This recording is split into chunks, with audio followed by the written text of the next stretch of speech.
নরম হয়ে আছে এই জায়গাটা, এই উপরে মাটিটা ধুয়ে এই জায়গাটা এসে পড়েছে। এবং আমি বেশি দূরে এখানে দানাটা বসাবো না। এই যে জাল আছে, এই জাল থেকে আমি বেশি দূরে এই জায়গাটা মাটি আছে বলে এখানে আমি বসাবো না দানাটা। দানাটা আমি বসাবো এই জায়গাটা, যাতে এখান থেকে দানাটা গাছটা বেরিয়ে যাতে কাছাকাছি এই জালের ভাড়া যাতে উঠতে পারে। আমার এই পাড়ে শসার দানা বসানোর জন্য আমি বৃষ্টির অপেক্ষা করছিলাম, এবং বৃষ্টি হয়েছে দুদিন আগে, এবং মাটিটা একটু বেশি ভিজে ছিল। এখন এই একটু হালকা রোদ হয়ে মাটিটা একটু জো মতো ভাব এসে গিয়েছে। এবারে এই মাটিতে আমি দানাটা বসাবো। এবং মাটি তো আগে রেডি করা ছিল, জৈব সারটা দিয়ে সবকিছু দিয়ে মাটি তো অনেক আগে থেকে রেডি করা, শুধু বৃষ্টির অপেক্ষা করছিলাম। বৃষ্টিটা হলেই নরম মাটিতে আমি দানাটা বসিয়ে দেবো। এবং আজকের ভিডিওতে আমি বলবো দানা বসানোর নিয়ম কি আছে, কিরকম কি, মানে বিশেষ করে আমি কিরকম কি বসাই, এবং কটা করে দানা বসাবো, ক হাত অন্তর বসাবো, এবং সবথেকে জরুরি যেটা, যে দানা তো আমরা শসার দানা প্যাকেট তো কিনে নিই, এবং সোনার দানা প্যাকেট কেনার পরে প্যাকেটে তো ধরো গড়ে সব রকম দানা থাকে। তো সেটা চিটে দানা থাকে, পুরুষ্ট দানা থাকে। এখন আমি বলতে চাচ্ছি যে চিটে দানা বসাবো নাকি পুরুষ্ট দানা বসাবো নাকি গড়ে সবকিছু বসিয়ে দেবো, সেই বিষয় নিয়েই আজকের ভিডিওর আলোচনা। তো তোমাদের অনুরোধ করে ভিডিওটা শেষ পর্যন্ত দেখার জন্য। তো ভিডিওটা শুরু করি। এই যে মাটিটা ভিজে গিয়েছে, একটু জমতো ভাব এসেছে, এখানে আমি দানাটা কি শুকনো বসাবো নাকি ভিজে বসাবো? আমি দানাটা ভিজিয়েই নেবো দানাটা, কিন্তু দানাটা আমি এমন ভাবে ভেজাবো যাতে কোলা না বের হয়। অর্থাৎ ওই 6 থেকে 8 ঘন্টা আমি দানাটাকে ভিজাবো জলে, যাতে দানাগুলো জল খেয়ে পুষ্ট হয়ে ফুলে ওঠে। এবং জল খাওয়ার পরে আমি দানাটাকে ছেঁকে নেবো যাতে না কোলা বের হয়। তার কারণ দানাটার যে মুখ দিয়ে কোলাটা বের হয়, যে মুখটা দিয়ে, সেই মুখটা আমি মাটির ভিতর আমি চেপে বসিয়ে দেবো, আঙুল দিয়ে চেপে বসিয়ে দেবো, যাতে কোলা যদি থাকে তাহলে কোলাটা তো ভেঙে যাবে। সেই জন্য আমি কোলা যাতে না বের হয়, হালকা ভিজিয়ে 6 থেকে 8 ঘন্টা ভিজালে পুরুষ্ট হবে, কিন্তু কলা বেরোবে না। কলা বেরোতে গেলে আরো একটু বেশি সময় দিতে হয়। আমি ওই 6 থেকে 8 ঘন্টায় ভিজাবো, দানাটা ভালোভাবে জল খেয়ে নেবে, শক্ত হয়ে যাবে। আমি দানাটা নিয়ে আঙুল দিয়ে চেপে বসিয়ে দেবো। এবং কিভাবে চেপে বসাবো তোমাদের সেটা দেখাচ্ছি। দেখো বন্ধুরা, দেখো এই যে আমি দানাটাকে ভিজিয়ে নিয়েছি, 6 থেকে 8 ঘন্টা ভিজিয়েছি। দেখো দানায় কিন্তু কোনো কলা বের হয়নি, পুরো একদম শুধু জল খেয়ে দানাটা শুধু একটু পুরুষ্ট হয়ে গিয়েছে, একটু মোটা হয়ে গিয়েছে, কিন্তু কোনো দানাতে এখন কলা বের হয়নি। দেখতে পাচ্ছ, কোনো দানাতে কলা নেই।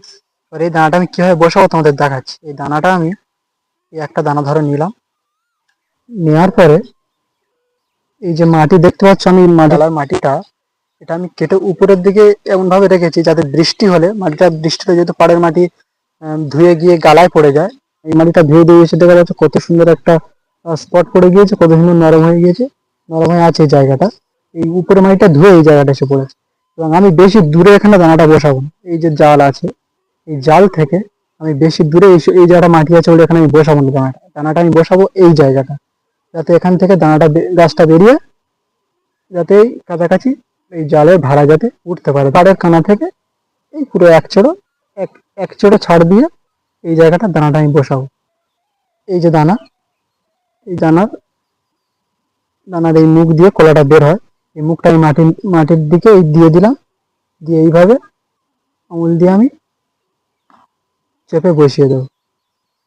দিলে হালকা বেরিয়ে থাকলে অসুবিধা নেই, পিছনটাকে হালকা বেরিয়ে থাকলে অসুবিধা নেই। এই যে চেপে দিলাম, হয়ে গেল। এবার যখন এই গাছটা যখন বেরোবে, তখন এই গালার যে মাটিটা এই যে দেখতে পাচ্ছ উঁচু হয়ে আছে সাইডটা, এই মাটিটা নিয়ে আমি এর গোড়ায় দিয়ে দেবো, দিয়ে মধ্যখান থেকে আমি ড্রেন করে দেবো। দিলে দুদিকে মাটি পড়বে, তখন এই শিকড়গুলো গাছের গোড়ায় যখন মাটি পড়বে, গাছের গোড়া থেকে তখন আবার নতুন শিকড় বেরিয়ে তখন খাবারটা খেতে পারবে। সেই জন্য আমি গালাটা খালা রেখেছিলাম, এবং মাটিটা দিক থেকে ধুয়ে এদিকে পড়েছে। এই মাটির উপর দানাটা আমি বসাবো, বসানোর পরে আবার এই মাটিটা কেটে এদিকে গোড়া দিয়ে দেবো। তাহলে বন্ধুরা, মোট কথা যেভাবে দানাটা বসানো আমি দেখালাম, ওইভাবে বসাতে গেলে কোলা এখানে বের করা চলবে না, দানার কোলা যাতে না বের হয়। বুঝতে পারছো? ওইভাবে যদি বসাতে যাই তো কোলা তো অবশ্যই ভেঙে যাবে, তাহলে পুরো বেকার হয়ে যাবে দানাটা। তোমরা হয়তো অনেকে ভাবছো যে কোলাটা কি ওইভাবে বসালে কি চারা কি বেরোবে? অবশ্যই চারা বেরোবে। আমি প্রতি বছর এইভাবেই বসাই, তো অবশ্যই চারা বেরোবে। এই যে এখন একটু হালকা গরম ফেললেই চারাটা বেরিয়ে যাবে। কিন্তু তার আগে বলবো, যেহেতু দানাটা যতটুকু কোলা বেরোতে যতটুকু জলের প্রয়োজন ততটুকু জল কিন্তু দেওয়া হয়নি, তাহলে বাদ বাকি জলটুকু এই যে মাটিটা যে জো আছে, এই যে মাটিটা জো আছে, বাদ বাকি দানা বসানোর পরে যতটুকু জলের প্রয়োজন কোলা বেরোতে, এই যে মাটিটা জো আছে, এই জো মাটি থেকেই ওই রসটা কিন্তু দানা দানা পেয়ে যাবে। আর একটু হালকা গরম ফেললেই চারাটা বেরিয়ে যাবে। যেহেতু এখন পুরো পুরো বর্ষা পড়েনি, যখন কন্টিনিউ বৃষ্টি হবে ওইভাবে যদি দানা আমি বসাই, তখন কিন্তু হাফ দানা বেরোবে না, পচে যাবে, জল খেতে খেতে পচে যাবে। এখন হালকা বৃষ্টি হচ্ছে, আবার একটু রোদ হচ্ছে, আবার বৃষ্টি হচ্ছে, আবার রোদ হচ্ছে, এই যে এইভাবে এই সময় দানাটা বসানো যাবে। গেলে মোটামুটি বৃষ্টি হবে, বৃষ্টির জলটা খেয়ে নেবে, আর রোদ হবে, রোদ হবে, গরমে ফুটে চারাটা বেরিয়ে যাবে। কিন্তু যখন মানে পুরো মানে ভালোভাবে বর্ষা পড়ে যাবে, তখন কিন্তু এইভাবে বসালে তার দানাটা পচে যাওয়ার সম্ভাবনাটা বেশি থাকে। আর যেহেতু শসার দানা পাতলা আস্তরণ দিয়ে তৈরি, একটুখানি গরম পেলেই শসার দানা বেরিয়ে যাবে, সেহেতু শসার দানা বেরোনো নিয়ে কোনো ঝামেলা হওয়ার কোনো কারণ কিন্তু নেই। আমি এখানে ক হাত অন্তর দানাটা বসাই সেটাই তোমাদের বলি। আমি এখানে 1 হাত অন্তর আমি দানা বসাই। অনেক চাষিরা কি করে, 2 হাত অন্তরে 2-3টে করে দানা দিল, বা 3 হাত অন্তরে 4টে-5টা করে দানা দেয় একসাথে। আমি ওইভাবে দিই না, আমি 1 হাত অন্তর করে দানা বসাই। এবং কটা করে দানা বসাই সেটা তোমাদের বলছি। তার আগে বলবো যে যেটা মেন, যেটা জরুরি বিষয়, সেটা হচ্ছে যে আমরা যে দানার প্যাকেট গুলো যেগুলো কিনি, তাতে কি হয়, তাতে তোমার চিটে দানা, পুরুষ্ট দানা সব গড়ে গড়ে সব রকম থেকে যায়।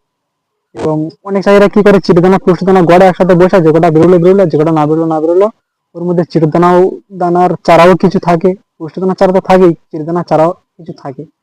এবার পুরুষ্ট দানা আর চিটে দানার মধ্যে পার্থক্য কি আছে তাদের সেটা তোমাদের একটু বলি। যেগুলো পুরুষ্ট দানা হয়, সেগুলো যে ভ্রূণ, যে কলাটা বেরোয় দানা থেকে, ওগুলো কিন্তু পুরুষ্ট থাকে, এবং তার ওই দানার ভিতর পুষ্টি উপাদানটাও পুরোপুরি মাত্রায় থাকে। গাছটা মাটিতে দিলে তোমার গাছের যে চারাটা বেরোবে সেটা মোটা হয়ে মানে মোটা হয়ে শক্তিশালী হয়ে উঠবে, এবং ফলন তো 100% ভালোই দেবে। কিন্তু চিটে দানা বসালে তোমার ওই গাছ অনেক সময় তো চারা তো বেরোবেই না, আবার যদি বা বেরোয় চারাটা দুর্বল হবে, ফলন তো কম হবেই। সেই জন্য বলবো তোমরা যতটা পারবে দানাটাকে বেছে নেবে, পুরুষ্ট দানা যেগুলো আছে সেগুলো বেছে নেবে, নিয়ে চিটে দানাগুলো ফেলে দেওয়ার চেষ্টা করবো। আমি ফেলে দিই, ওগুলো আমি ব্যবহার করি না। পুরুষ্ট দানাগুলো বেছে নিই, বেছে নেওয়ার পরে সেইগুলোই আমি এইখানে বসাই। এবার বলি আমি 1 হাত অন্তর কটা করে দানা বসাই। আমি 1 হাত অন্তর মাত্র একটা করেই দানা বসাই।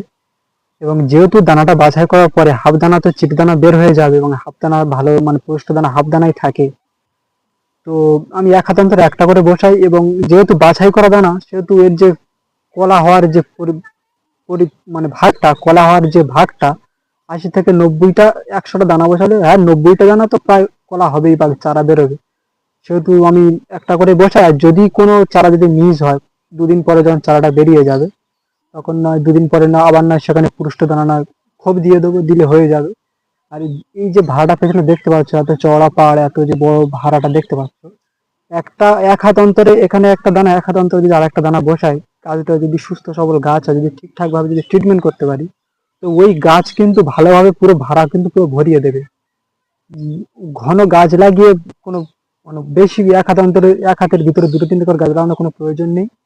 আর প্রচুর গাছ লাগানোর কোনো দরকার নেই। 1 হাত অন্তর অন্তর একটা করে দানা থাকবে, একটা করে মানে চারাগুলো বেরোনোর পরে ওই চারা ভালোভাবে যত্ন করতে পারলে, ভালোভাবে গাছ তৈরি করতে পারলে মোটামুটি ভাড়া পুরো ভরে যাবে।